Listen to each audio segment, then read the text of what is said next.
Okay kids, today, we're going to see what is the biggest nerd. I meant, the biggest bomb. I'm sorry.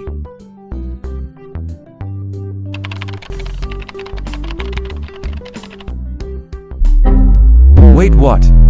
Tsar Bomba? Is it really that big?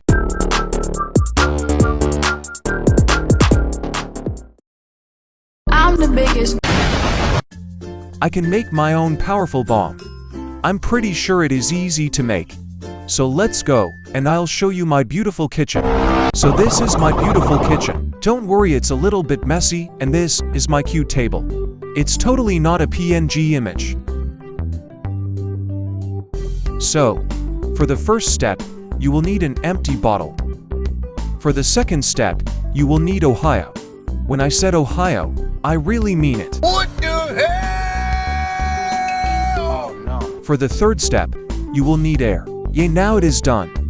Let's nuke some random places.